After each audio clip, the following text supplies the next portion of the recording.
Boa noite, nono ano.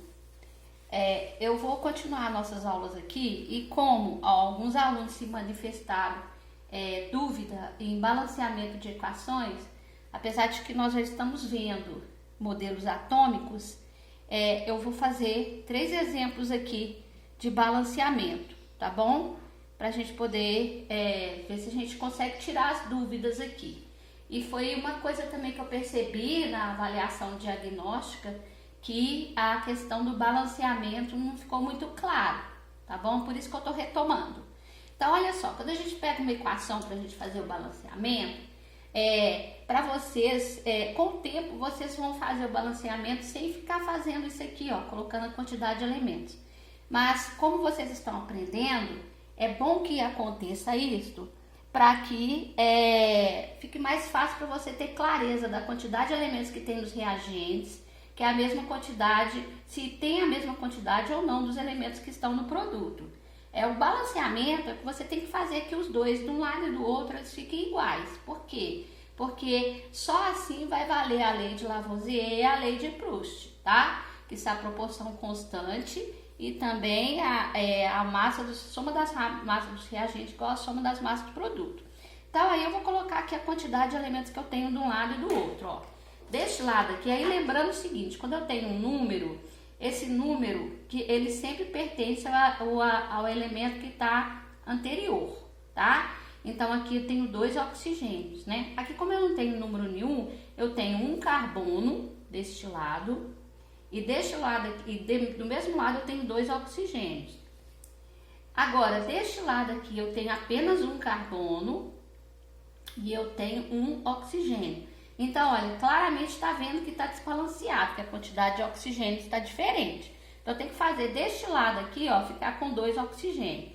Aí, olha, eu não posso mudar a fórmula, eu não posso mexer, colocar números aqui de jeito nenhum. Toda vez que eu for balancear, eu só posso colocar um número antes do elemento, tá vendo? Da substância.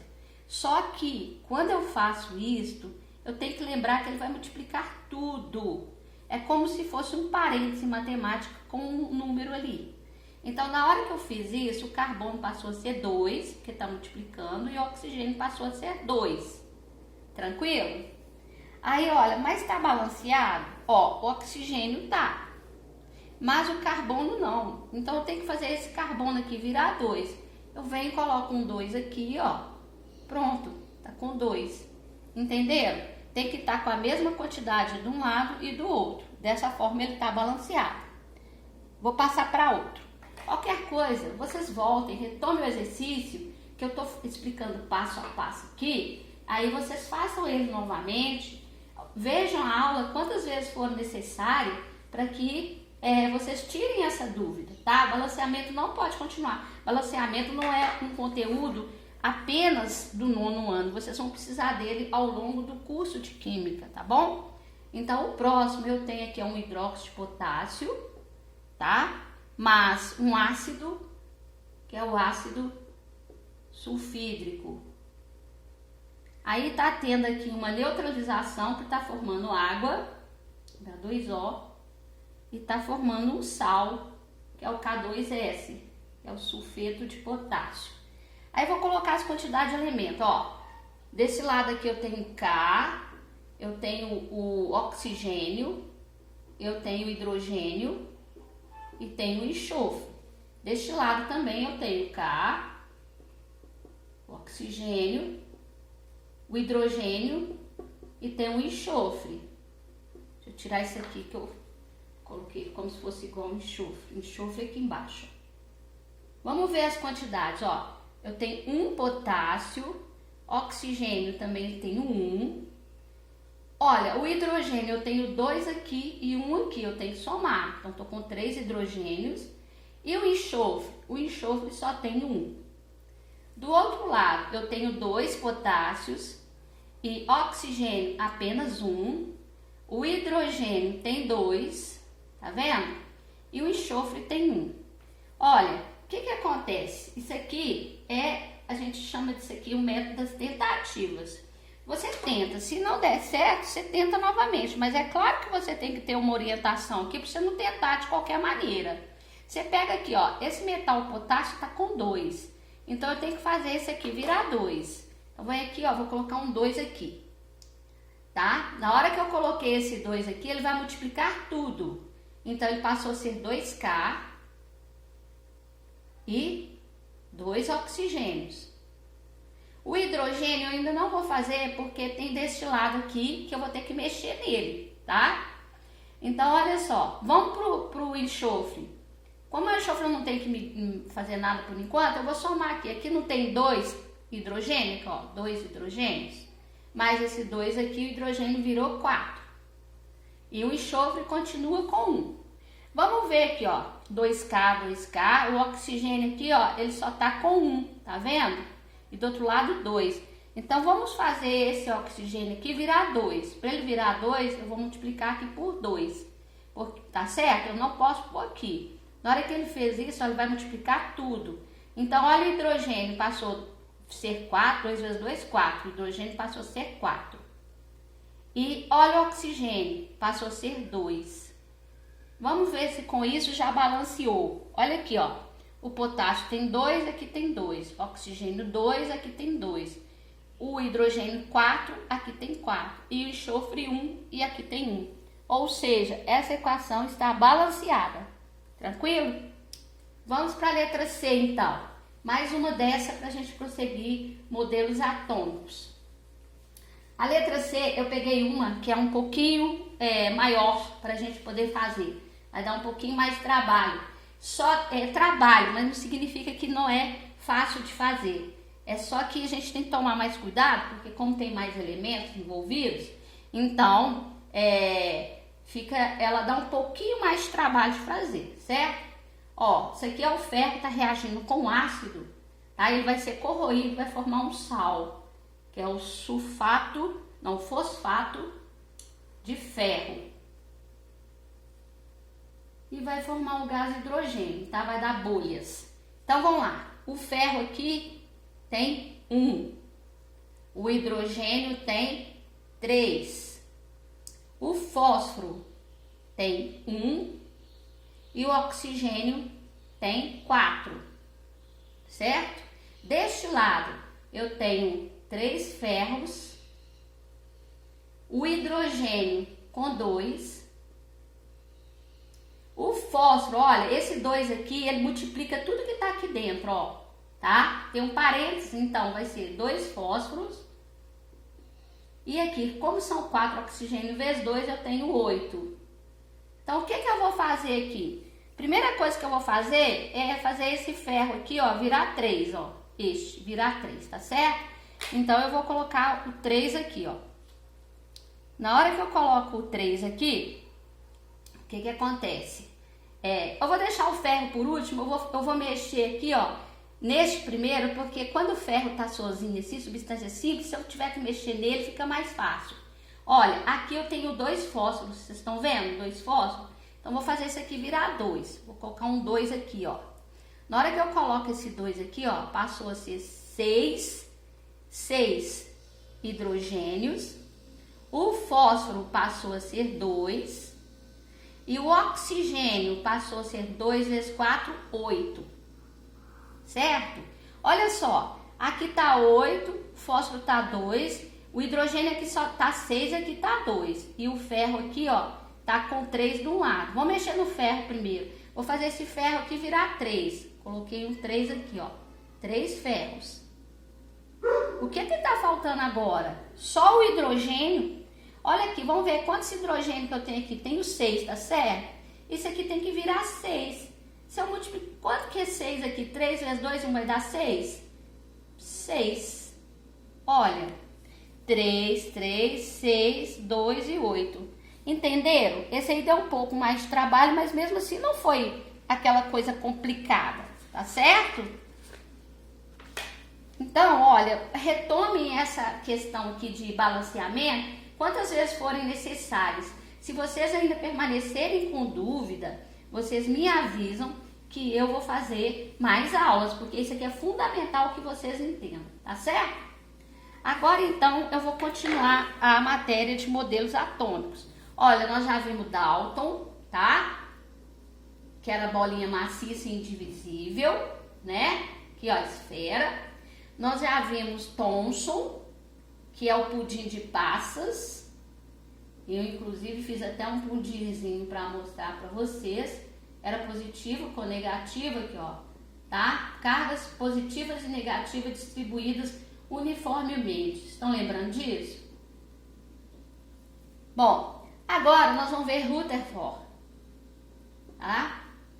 A experiência de Rutherford, olha, lembrando que a experiência de Thomson foi aquela do raio catódico, que descobriu a carga do elétron. E aí o seguinte, olha, agora já foi no século XX, né? Foi entre 1908 e 1911, Rutherford e os seus colaboradores, que eram alunos deles, né? Eles fizeram experimentos com materiais radioativos. E aí, olha, existem as partículas radioativas alfa, beta e gama, que vocês vão estudar depois, sendo que a partícula alfa, ela é uma radiação que é positiva, tá? E aí eles fizeram experimento. Eu vou mostrar para vocês o desenho aqui, ó, de como que é esse experimento aqui, ó. O experimento de Rutherford, ele fez desse jeito aqui, ó, para eu não ter que desenhar. Ele pegou uma fonte de partículas alfa, tá? Ele usou polônio, que é um material que é radioativo, ele emite radiação. E aí, essa radiação, o que acontece? Ele fez o experimento assim, ó, ele pegou uma placa de ouro fina. Na época, a única que eles conseguiam fazer uma placa fininha era com ouro, por isso que foi usado o ouro. E aí ele colocou tipo uma calota, essa calota aqui, ó, para poder os raios, eles não, eles baterem aqui, ó. Lembrando que o raio não pode ser visto. Então, esse material aqui, ele tem uma camada, tá? Que é uma camada que vai detectar alguma coisa fluorescente aqui, ó. Lembra que eu falei do filme fotográfico?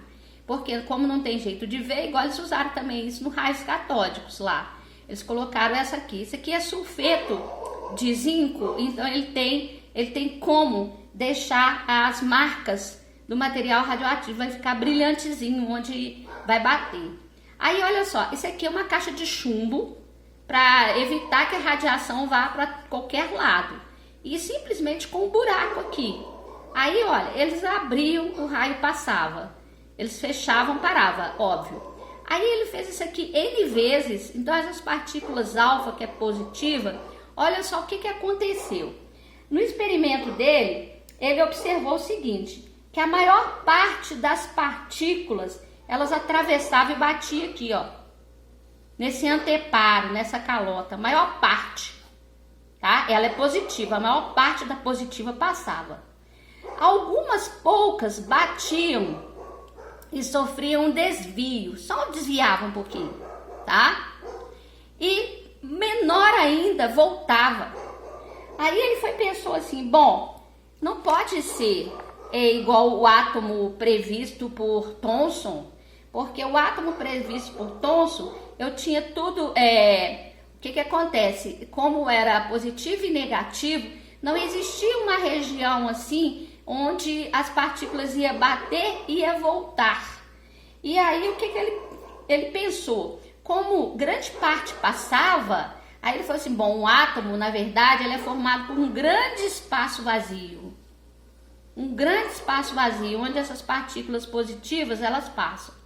Onde ela bater e onde ela voltar é porque ela esbarrou alguma coisa que é positivo, porque o positivo não repele o positivo.